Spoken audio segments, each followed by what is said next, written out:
All right, on this edition of Pipeline Things, we bring on our esteemed guest, Mike Rosenfeld, who practically needs no introduction within the industry, talking about another very, very hot topic. And The I'm talking RSI about unit. hard spots. Oh. And we do talk about, it's not the RSI unit, it's the HUSI, the HSSI that's measured in Rosenfelds. Okay, yeah, that's what it Listen is. to the whole episode. You know exactly what we mean as we talk about hard spots.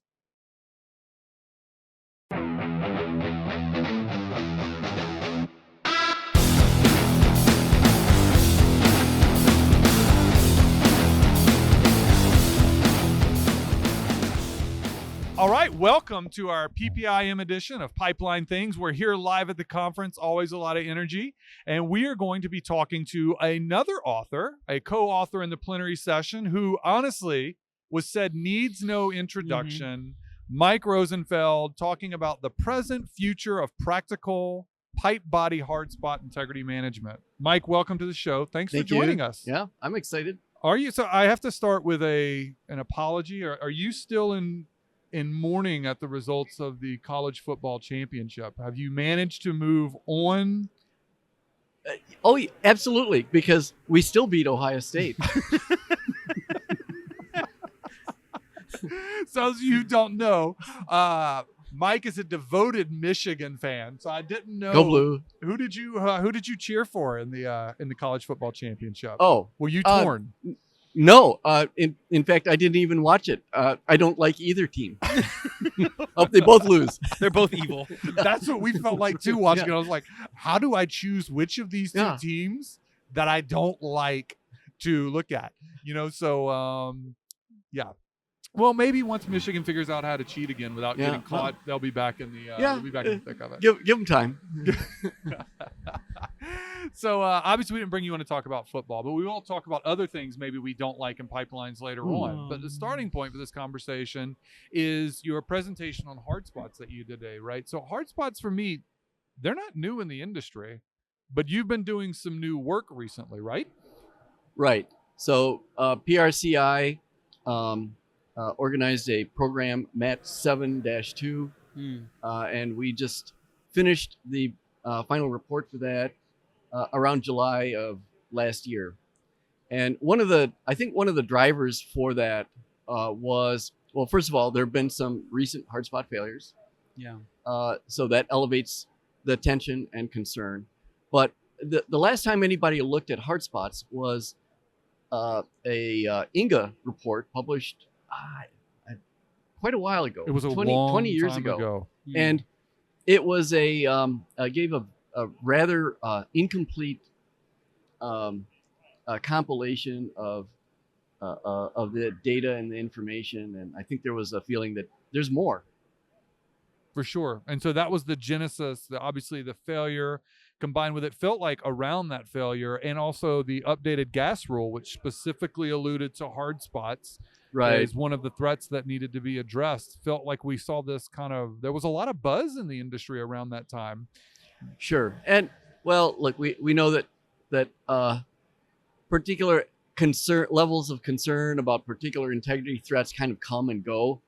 And so, a few years ago is stress corrosion cracking. Now it's hard spots. A year from now, it might be something new. But nevertheless, it's still a thing we have to get a handle on. Yeah. So what do you think, in a nutshell, what's the big takeaway from the work that y'all did this rip around on hard spots, and how was it different than what was done before? Well, the work that was done before didn't necessarily examine all of the potential susceptibilities. It didn't really dig very deeply into the appropriate responses to the discovery of hard spots. And it really didn't look at how do you apply integrity management principles to dealing with hard spots. So, if you look at all of the components required in an integrity management plan, all of them can be adapted or applied in some way to the management of hard spots. And that includes identifying what pipe can have hard spots. Some pipelines have a lot of hard spots, some don't. Why so is it that? not just A.O. Smith? Because I thought it was just A.O. Smith. You obviously didn't No. read the advisory bulletin, did you? Before the advisory bulletin, Yeah. I did read it. Right. So the INGA report does note that, well, there were a lot of hard spot failures in A.O. Smith pipe. And by the way, I have to mention that hard spots don't start with the pipe making.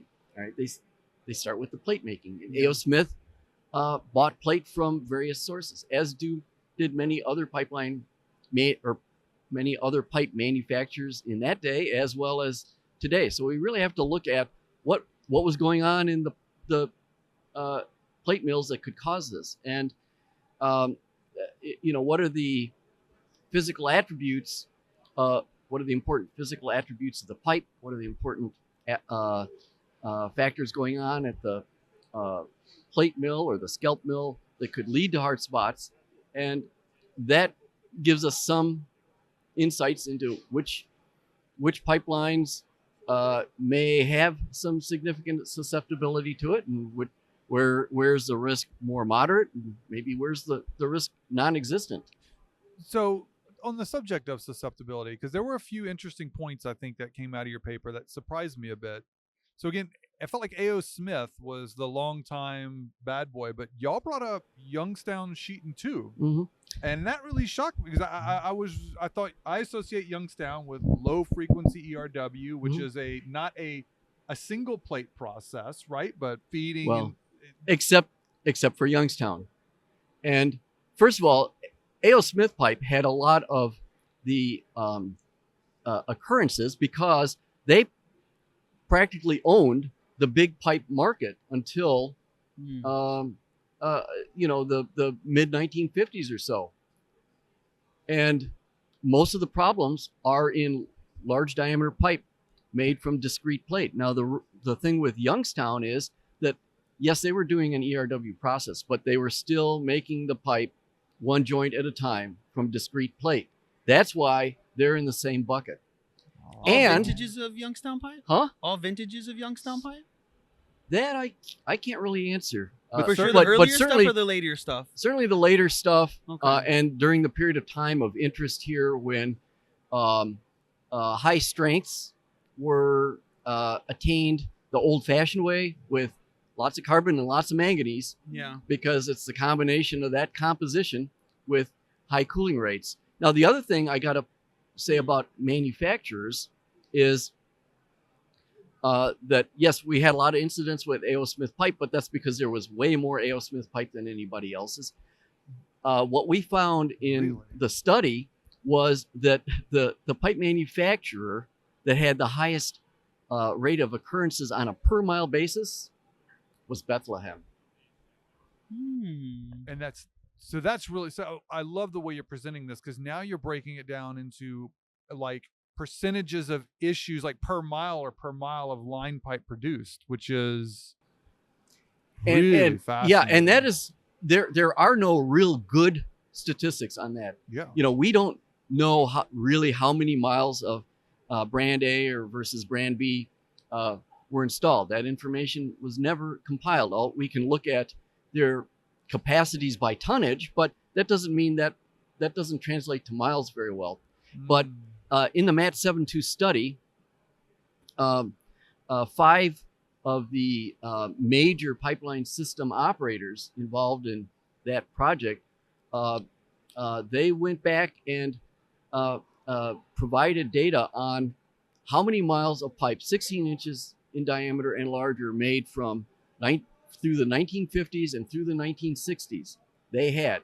And so we think that that's a pretty good cross-section of the rest of the industry. So we're able to come up with an understanding of how many miles of pipe interesting were produced and used or installed from these different pipe manufacturers in that period of time and in that particular size range. Wow. So another thing that came out of your paper that was, again, I thought just lots of, on the susceptibility side, I'm just hitting, for the audience out there, I'm hitting the high points. I really would encourage you to both read the paper and the PRCI report.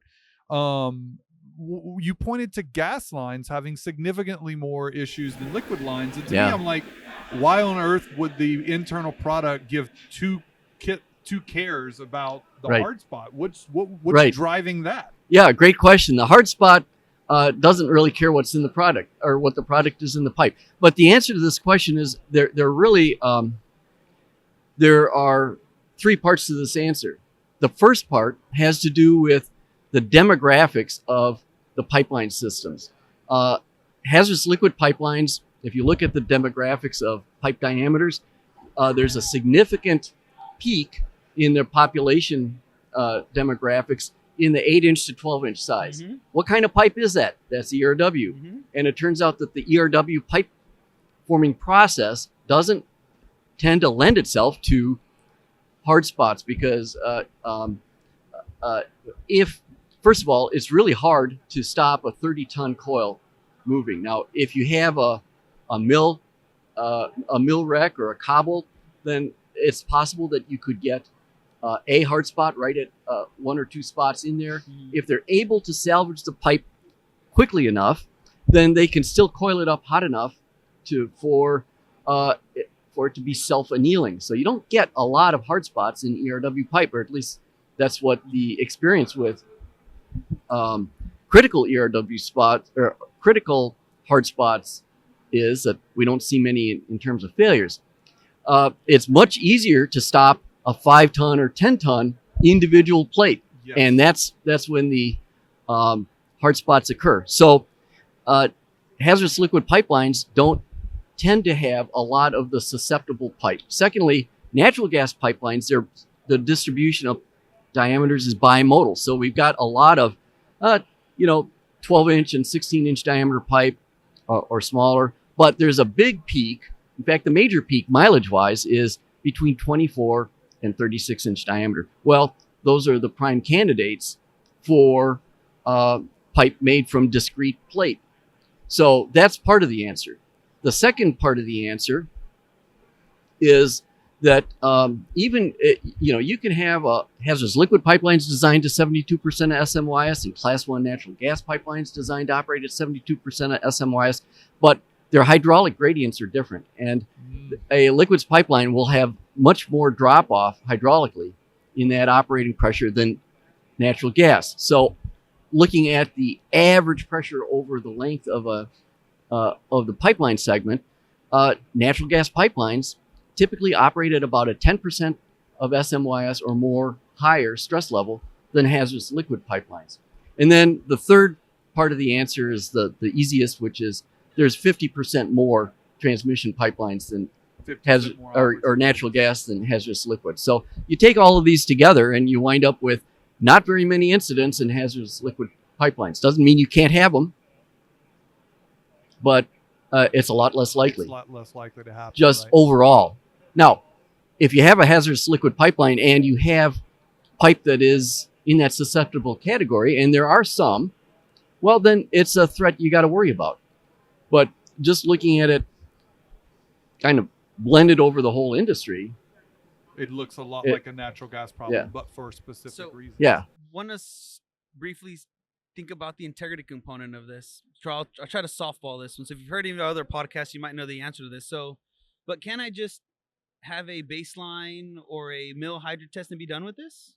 No. Right? Aren't these stable defects? Come on. No. This is manufacturing related, right? We hydro to 1.25 times MOP and we move on. Yeah, that's right. Let's forget about it. Right. What are we doing here, Mike? That's the big question. And this is, of course, the classic stable manufacturing defect that is stable until something changes. Yeah. And I didn't change anything. What are you talking about? Well, right. So, and a lot of operators think that way. They take a kind of a myopic view about what constitutes operating conditions. They say, well, my MAOP hasn't changed. Yeah. So, there are all kinds of other conditions. The pipe is still the same. I didn't change the pipe. Exactly. Mike. There are all kinds of things that are operating conditions, temperature, throughput, coating condition, cathodic protection levels, external loadings, geohazards, all of these things can change along the pipeline. So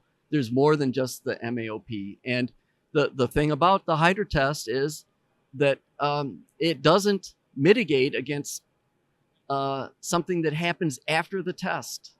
Okay, so I got another softball real quick because I'm sure Rhett wants to take a break. Can I just run an ILI and be done with this too then? Yeah, that's a great question, and maybe you can. You So said maybe. maybe, yeah, You didn't say maybe. yes. So Yeah. maybe the audience can hear this question when we come back from the break, because I do want to dive into the role of ILI technology, and we glossed over that 1.25 subpart J hydro test question way too quickly. We come back more with Mike Rosenfeld and Hard Spots.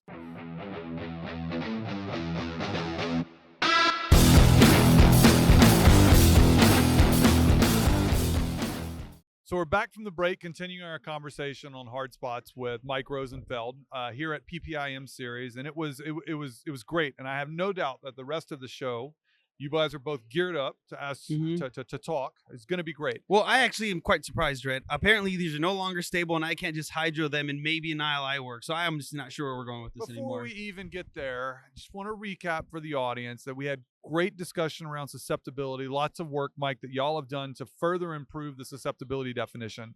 But Chris got all upset about, you even talked about it in the presentation, that our desire is to treat these as stable manufacturing defects on the backside of a 1.25 subpart J hydro test. And then in the last series, I mean, you talk so quickly about things that can change, but what are the types of things that are changing that are making them not stable? Right. Great question. So I only ask answer, great questions. Yes. Well, right. There are no bad questions. There sometimes are bad answers, but it really comes down to what is it that makes these things fail? And the thing that makes hard spots fail is hydrogen. And hydrogen can be generated by cathodic protection systems, especially if you're kind of operating it a bit hot for a long period of time. Hydrogen is also a byproduct of the corrosion reaction, so you can get so the hard spots can get exposed to hydrogen if corrosion is taking place in close proximity there. So too much cathodic protection, or ironically not enough cathodic protection. So let's get this right, Mike. So you're telling me that when I'm doing a good job and I finally fight for Mhm. capital dollars to put in Yeah. a new rectifier, you're Mhm. telling me that I'm not doing a good job now. No, not at all. I just made the pipeline worse, is what you said. You're solving an important problem. We know what happens if you don't have enough cathodic protection, so you got to do that. But it's possible to inadvertently create another problem. And this is what has caused a lot of the hard spots historically to fail. And so what we saw in the data was that there was a tendency for hard spot failures to occur in increasing numbers in closer proximity to sources of cathodic current, and not long after those were put in place. And what we see is that when those changes took place, the times to failure after those changes was much, much shorter than the age of the pipeline. And so these are things that were well-intended. They're great ideas. They're important, but they had unexpected effects after the hydro test. And the hydro test does nothing for you to mitigate against changes in conditions. Are we saying that it's okay to put in rectifiers, but we just need to be careful about their output? Sure. Well, so what it says is if you have pipe that has a high susceptibility to hard spots, it's really knowing where these hard spots are, I think, is a critical part of managing them, and we can know where they are from inline inspection. So if you're going to make changes to your corrosion protection, then you do want to think about whether there are hard spots in an area where you're going to be doing that. And what's the range of influence? Well, it could be a few miles based on some of this data. So that requires a lot of data integration. That requires a lot of information on your pipeline, susceptibility. That's really neat. So I want to then go into the next question, which Christopher's going to get you all worked up about. But I thought it's another good one, is the role of ILI in this. Yeah. So what did you guys find out in the study? Where does ILI fit, inline inspection, and some of the hard spot tools that are out there? What's their role in managing hard spots? Well, the key thing is it tells you where they are. It's like just like ILI for corrosion.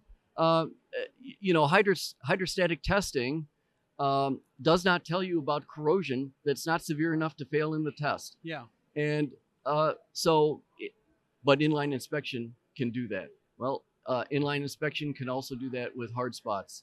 It can identify where they are, and it can give us a pretty good idea of how significant they might be in terms of both size and metallurgical hardness level. So it's probably the single best way to figure out what you have and how much of it you have, and So you guys looked at a little bit of ILI data, obviously some hard Yeah, spot we did. data. Yeah. So pretty generic questions here. It's like, is ILI giving you what you think you need to start managing this? We normally think of things in like sizing, identification, and detection. Yes. So they're defining the stuff reasonably. Yes. They're identifying them reasonably. Yes. And they're sizing them reasonably. Yes. I mean, look, there's scatter, and both on the sizing and on the hardness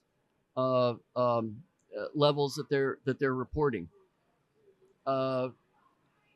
We sort of think that hard spot inline inspection today is about where crack detection inline inspection was, a few years ago, 10 or 15 years ago. Maybe. That's a really good analogy. And did it get better over time? Yeah, of course. Technology helps us develop all of these techniques, and the vendors, I think, understand that it's important for them to continue to improve. But I do have to point out that our ability to validate the ILI, and it can be validated, but our ability to validate the ILI is somewhat impaired by the fact that our in-ditch techniques for examining the hard spots only give us a superficial view of that, and it's not superficial. What do you mean by that? Well, it's only at the OD surface. Not that it's performed at the OD surface. Superficial. Literal that definition is of superficial. superficial. I thought he was going to go a different direction. He meant it literally. Literally, yeah. But yes, of course, it's performed at the OD surface, just like any other in-ditch examination. But it also can't interrogate the hardness levels and dimensions of that hard spot subsurface or at the ID surface. So, whereas the ILI tool probably is responding to a net.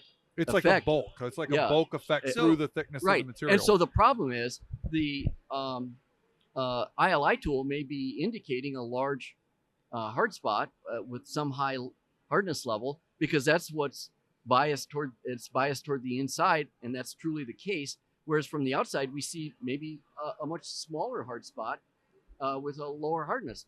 And so from that, then we conclude that, then a practitioner might conclude that, the ILI is oversizing these. And that to me is a big problem, because it may lead to not investigating things that probably should be investigated. I want to cover a couple of topics just in case some of our listeners don't only listen to this and maybe don't do a little bit of homework. So how many ILI systems did y'all look at in this paper? One or a couple? Like from vendors, technologies? Well, we got data primarily most likely from one, but possibly more than one. The pipeline operators didn't share with us who the ILI vendors were. Okay, so that's kind of one. The other one I wanted to ask is we didn't get to like, what do you need from the ILI?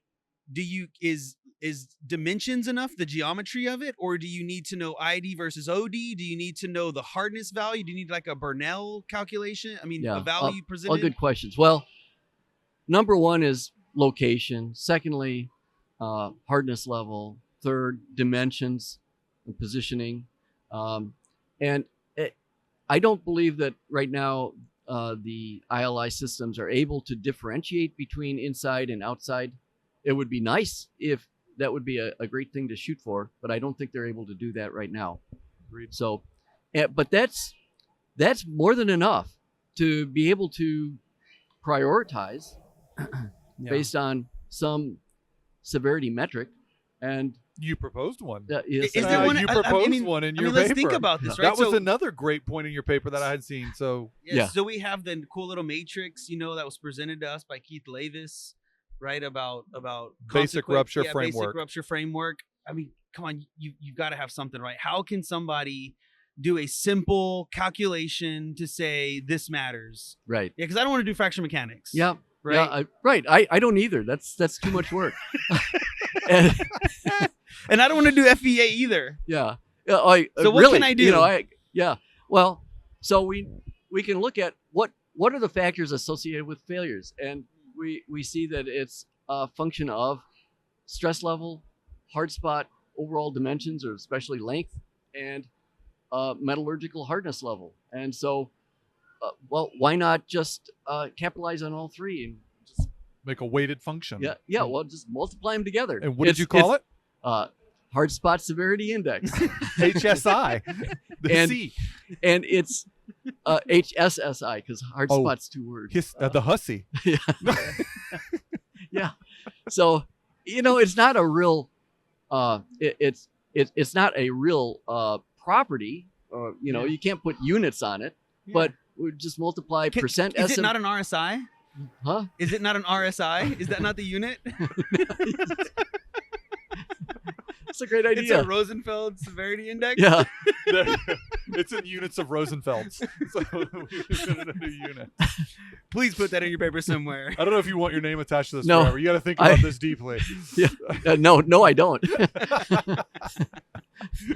So you know, it just gives us a way of evaluating the severity of the hard spot. And what it appears to do is at a fairly arbitrary value of about 1,000, if you're multiplying it percent SMYS times Grinnell hardness number times the length in inches, at about a calculated value of 1,000, that seems to correspond to a pretty low likelihood of a hard spot failing due to a leak or a rupture. So it's not distinguishing between the two, and a relatively low likelihood of digging up things that don't matter. Mm-hmm. And Hard spot severity index. yeah, So it's hardness times percent SMICE. hardness and Grinnell hardness number multiplied by percent SMYS multiplied by the length in inches. So what if you're and you can operating- do them in any order. What if you're operating? Look, I have kids in grade school now, so we go through order of Oh. operations. I appreciate that.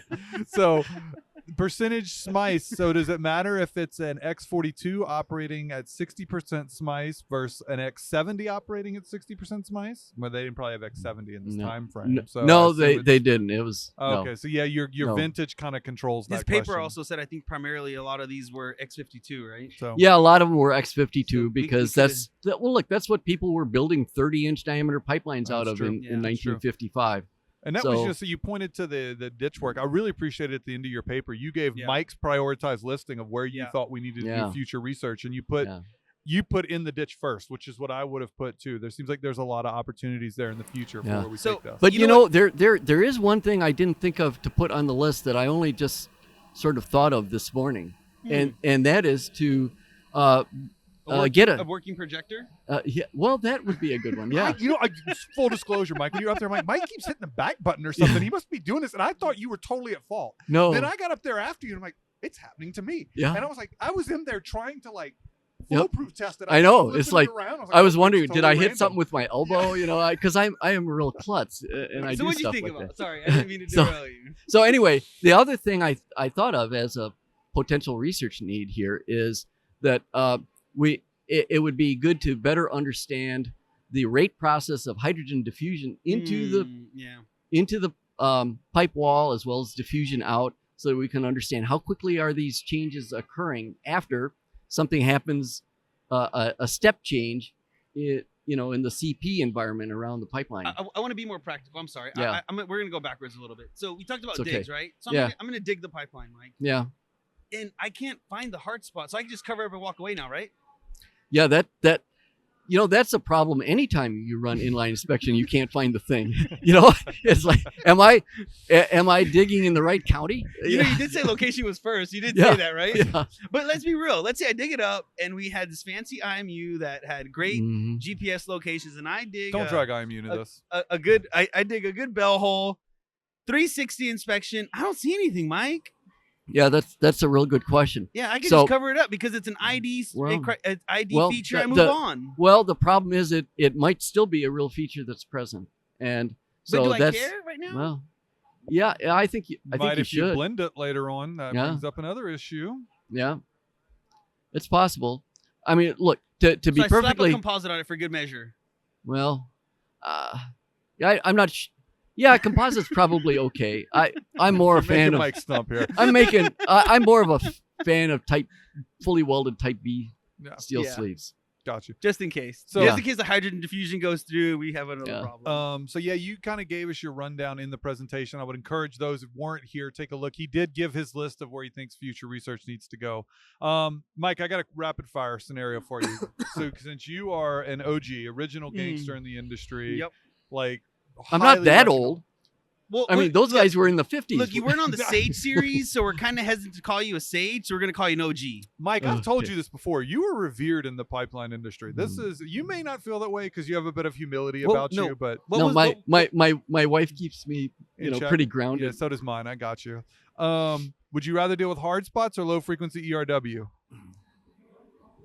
Well, I actually think that they're about a par in terms of overall risk level. So, But you only get to pick one. Which one?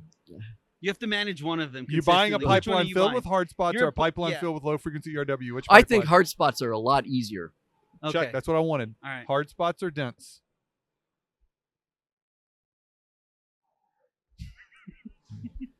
Did Well- you see Red's paper today? yes, and that's exactly what I was thinking about. And I was thinking, It was you know not what, a setup question.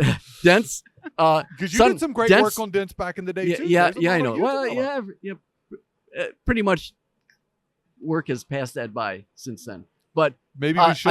I think dents are really complicated. I still think hard spots are fairly simple in the big Okay, scheme of let's things. go. Okay. He's going to choose hard spots or a geohazard. Well, Landslides. well, Appalachia. so the geohazards are highly localized. Yeah. Hard spots could be systemic. I mean, you might have 200 miles So of you're hard taking spots. the hard spots Yeah, again. yeah. Well, no. You'd rather have hard I think spots? that no, the geohazards probably easier know where in they're that at. You're like, it's it's right here. I can in that manage it's this. localized. Okay. Now it might be expensive as hell to remediate. Got to you know. play God and hold the hillside back. It Yeah. does get. Okay, last one. Hard spots or SCC? We know the answer to this. Again, I'm going to go with Hard hard spots, spots. They're easier to exactly. find. There You know? go. Last question, and the one that will pit you. You will choose either Christopher. Oh, plus or you I. have to do fracture mechanics with the SCC. So You can't just use the Man, I'm so- HSSI.